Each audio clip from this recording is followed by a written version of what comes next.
On Wednesday night, a group of Republican senators, led by Alaska's Dan Sullivan, spent 4 hours trying to get votes on more than 6 military promotions. Alabama Republican Senator Tommy Tuberville blocked them all.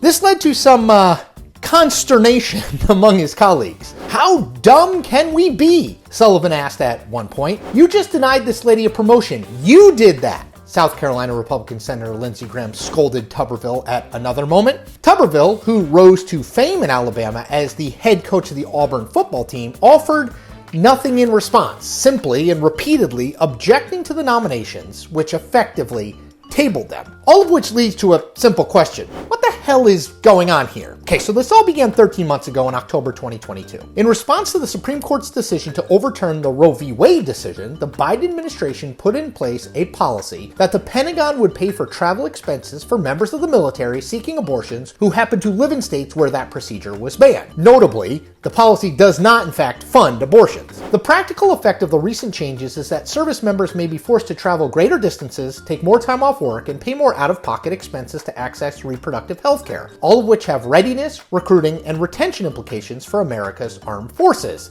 a Pentagon spokesperson told NPR at the time the move was made. Now, in February 2023, Tuberville announced he would put a blanket hold on all military promotions until the Pentagon changed the policy or Democrats in the Senate put a bill with the change in policy on the floor. A quick but very important aside here about how the Senate works. Unlike the House, which has a rules committee that determines the rules that govern debate on anything that comes to the floor, the Senate works by unanimous consent, meaning all 100 senators have to agree on letting something be debated and voted on. One senator can clog the works for as long as he or she sees fit. Now, in the past, and on a bipartisan basis, large numbers of military promotions were grouped together and approved via unanimous consent and a simple voice vote. It took minutes, literally. Tuberville is demanding that each promotion be subject to a roll call vote, a hugely onerous and time-consuming process that would tie up Senate business for months on end. Explained Tuberville of his tactics in a June 22 op-ed in the Washington Post, and I'm quoting here,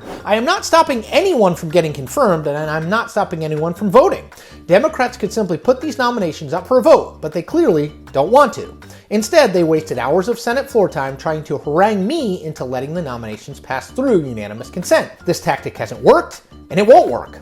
I am more than happy to vote on these nominations, and I would probably vote for many, if not most, of them." Now, this week, Tuberville also insisted, as he has done repeatedly before, that his hold on these hundreds of military promotions was not, in fact, affecting our country's ability to defend itself. Here's Tuberville. "My hold is not affecting readiness." Now, that is a point of considerable debate. In September, the heads of the Air Force, Navy, and Army did a 3-way interview with CNN's Jake Tapper to push back on Tuberville's assertion that his holds weren't causing any harm. "Our potential adversaries are paying attention," Air Force Secretary Frank Kendall said, adding, "It is affecting how they view the United States and our military capabilities and support for the military.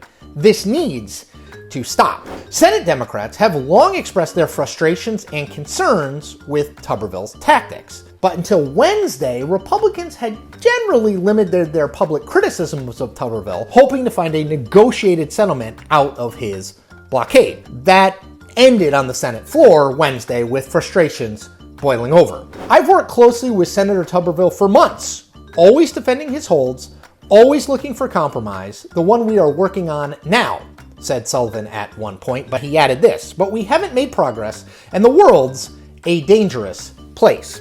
So the central questions on this moving forward are A, how angry are the likes of Sullivan? B, how many Republican senators share his frustrations with Tuberville's tactics? And C, what are they all willing to do about it? So earlier this week, Senate Majority Leader Chuck Schumer, a Democrat, reversed his earlier oppositions and said he would move forward on a proposal by Armed Services Committee Chairman Jack Reed that would effectively suspend the Senate rules on promotions until the end of the year, which is an obvious attempt to end-run Tuberville's holds. The move by Senate Democrats would require 60 votes to pass, meaning that 9 Republican senators would need to vote for it. Now, it's not clear, though, whether the votes are actually there for that change. So what? After 9 months of largely behind-the-scenes carping about Tuberville and his tactics, the issue now seems certain to come to a head sometime very soon. The question for Senate Republicans is how far party loyalty takes them and whether it should trump principle.